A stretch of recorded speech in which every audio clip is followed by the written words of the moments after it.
다시 눈을 들어본즉 날아가는 두루마리가 있더라. 그가 내게 묻되 내가 무엇을 보느냐 하기로 내가 대답하되 날아가는 두루마리를 보나이다. 그 길이가 20규빗이요 너비가 10규빗이니이다. 그가 내게 이르되 이는 온 땅 위에 내리는 저주라. 도둑질하는 자는 그 이쪽 빌대로 끊어지고 맹세하는 자는 그 저쪽 빌대로 끊어지리라 하니. 만군의 여호와께서 이르시되 내가 이것을 보냈나니 도둑의 집에도 들어가며 내 이름을 가르켜 망령되이 맹세하는 자의 집에도 들어가서 그의 집에 머무르며 그 집을 나무와 돌과 아울러 사르리라 하셨느니라 하니라. 내게 말하던 천사가 나와서 내게 이르되 너는 눈을 들어 나오는 이것이 무엇인가 보라 하기로. 내가 묻되 이것이 무엇이니까 하니 그가 이르되 나오는 이것이 에바이니라 하시고 또 이르되 온 땅에서 그들의 모양이 이러하니라. 이 에바 가운데에는 한 여인이 앉았느니라 하니 그때 둥근 납 한 조각이 들리더라. 그가 이르되 이는 악이라 하고 그 여인을 에바 속으로 던져놓고 납조각을 에바 아귀 위에 던져 덮더라.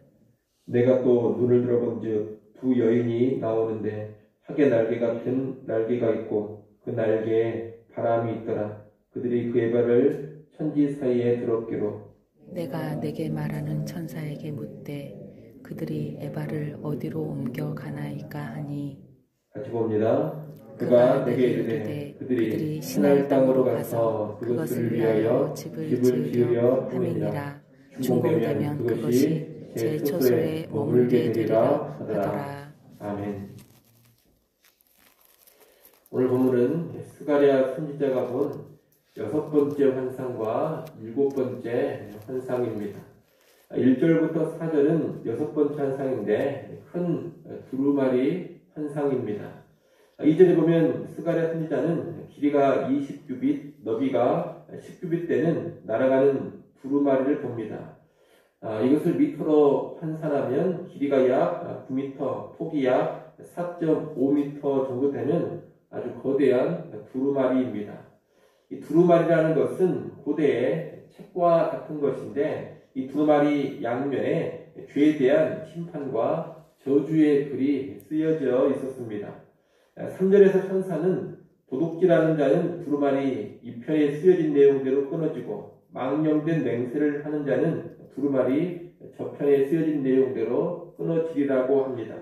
그리고 4절에 보면 하나님은 도둑의 집 하나님의 이름으로 망령되이 맹세한 자의 집에 들어가 그 집을 심판하신다고 합니다. 결국 이 두루마리 환상은 죄에 대한 심판을 의미하는데 이 환상은 당시 이스라엘 백성들의 상황과 연관되어 있습니다. 현재 가나안 땅으로 귀환한 이스라엘 백성들은 죄 가운데 있었습니다. 성전 재건도 중단된 상태에서 그들은 율법의 말씀을 외면하며 살았던 겁니다. 하나님도 무시하고 이웃도 무시한 채 거짓과 불의를 행하면서 다들 자기 살 길만 찾고 있었습니다. 이런 백성들을 향해 하나님은 그러한 죄에 대해 심판이 있을 것을 선포하고 계시는 겁니다.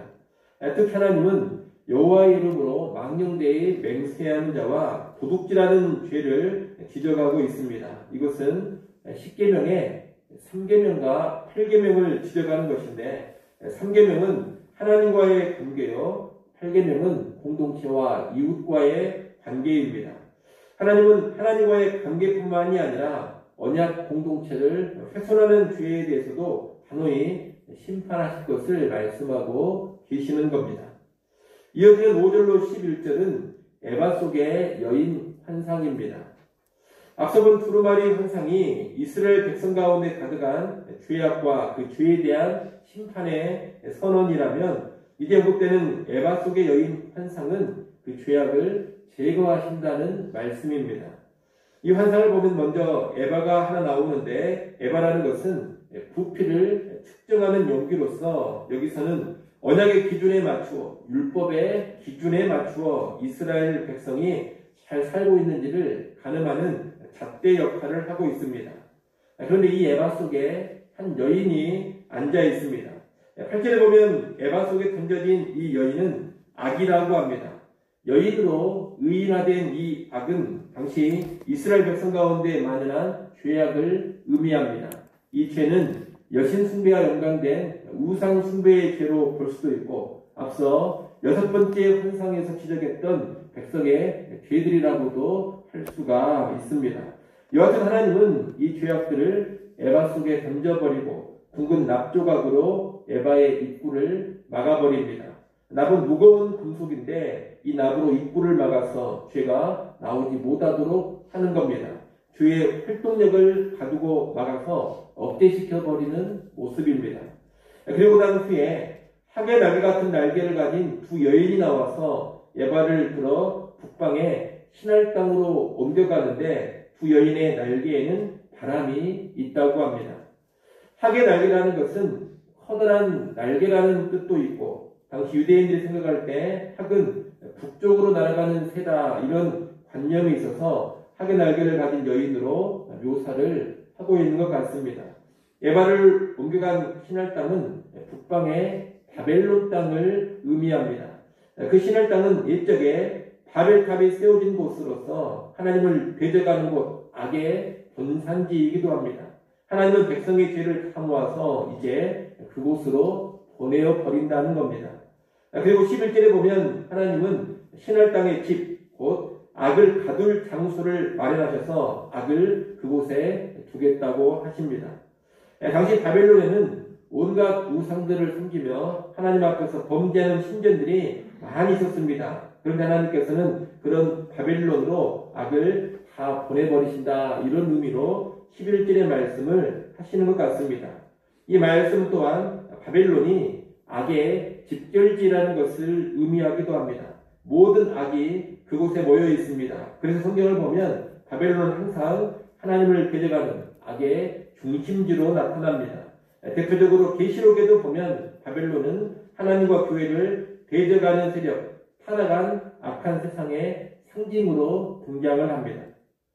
여하튼 현재 환상을 보고 있는 가나안 땅에서 아주 멀리 떨어진 북방의 신할 땅으로 죄를 옮겨버리는데, 이 일에는 바람의 도움이 있었습니다. 여인을 가둔 에바를 옮기는 두 여인의 날개에 바람이 있었다, 이렇게 말씀을 하고 있습니다. 이 바람은 영이라는 뜻을 가지고 있습니다. 그러니 날개에 있는 바람은 하나님의 영, 곧 성령을 가리킨다고 볼 수도 있고, 또는 성령의 사역을 가리킨다고 볼 수도 있습니다.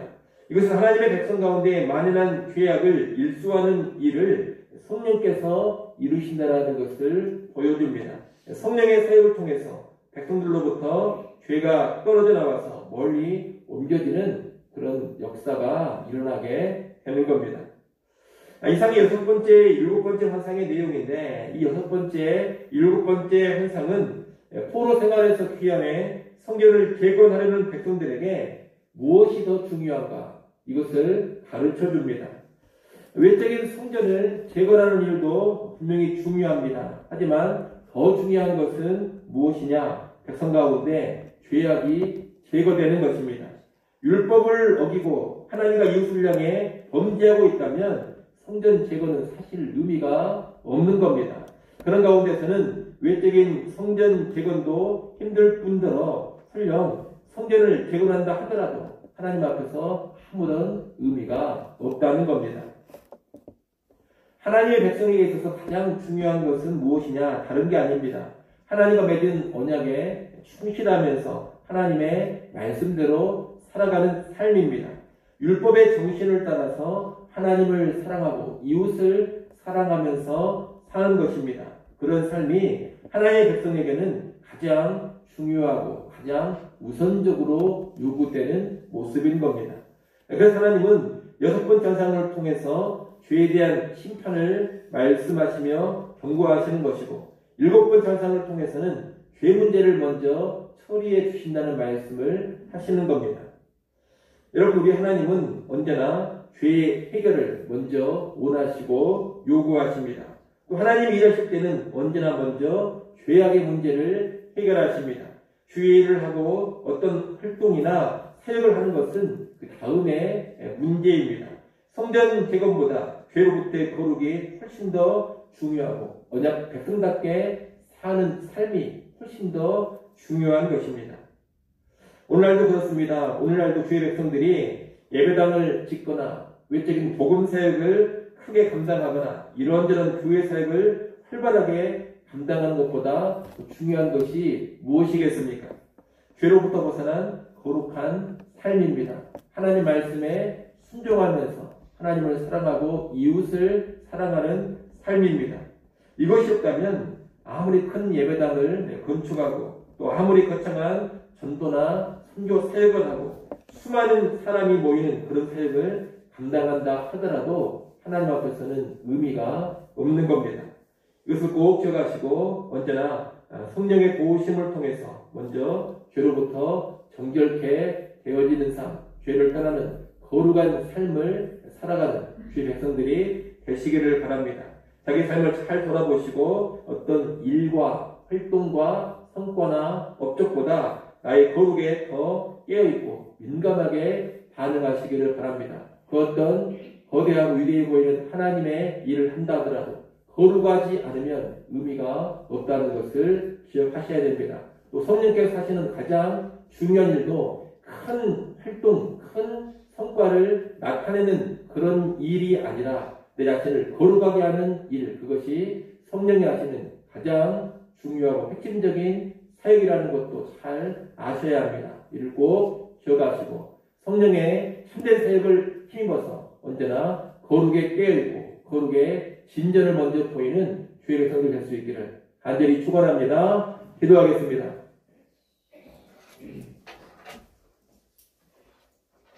아버지 하나님, 하나님의 백성에게 있어서 가장 중요한 것은 죄를 떠나고 거룩해지는 삶이라는 것을 기억하게 하여 주시옵소서. 하나님, 우리 삶 가운데 이루고자 하시는 가장 중요한 일도 우리를 죄로부터 떠나고 죄를 제거하시고 거룩하게 하시는 일이라는 것을 잘 알게 하여 주시옵소서. 이러한 것을 마음 깊이 새기고 오늘날 신앙생활을 할 때에도 먼저 거룩한 삶에 깨어있기를 소원합니다. 주의 일을 감당하기 앞서서 먼저 말씀대로 순종하는 삶이 있게 하시고 여러 가지 교회 활동과 사역을 감당하기 앞서서 나의 거룩에 더 깨어있게 하여 주시옵소서. 언제나 성령의 능력을 힘입는 가장 중요한 모습은 거룩해지는 것이라는 것을 알게 하셔서 성령의 도우심 힘있고 성령을 의지하여 거룩한 삶으로 나아가게 하여 주시옵소서. 우리 교회도 일을 잘하는 교회 앞서서 먼저 거룩한 교회가 되게 하시고 하나님을 위한다는 여러 활동에 앞서서 하나님을 사랑하고 이웃을 사랑하는 참된 순종의 삶이 먼저 있게 하여 주시옵소서. 아버지 하나님, 우리 시간 우리를 주의 전전으로 불러주셔서 기도할 수 있게 해주셔서 감사합니다. 하나님 앞에 우리의 모든 문제와 모든 염려들을 다 내려놓기를 원합니다. 십자가 앞에 나아가 모든 짐 내려놓고 하늘의 평안을 누리게 하여 주시옵소서. 주의 긍휼과 주의 도우심을 힘있게 하여 주시옵소서. 주일입니다. 모든 주의 성도들이 하나님 앞에 기쁨으로 나아오게 하시고 영광 진리로 예배케 하여 주옵소서. 우리 예배 시간에 주님 임재하여 주시고 영광 받으시기를 간절히 소원합니다. 모든 예배위원들 주의 성령으로 강하게 붙잡아 주시고 주님의 일을 수종드는데 부족함 없게 하여 주시옵소서. 유치부, 유초등부, 중고등부, 청년부 모임에도 하나님 성령으로 함께 하사 큰 은혜가 임하게 하시고 우리 교회의 미래 다음 세대들이 거룩한 주의 사람들로 거룩한 하나님의 사람들로 세워져 가게 하여 주시옵소서. 예수님의 이름으로 기도드리옵나이다. 아멘. 하늘에 계신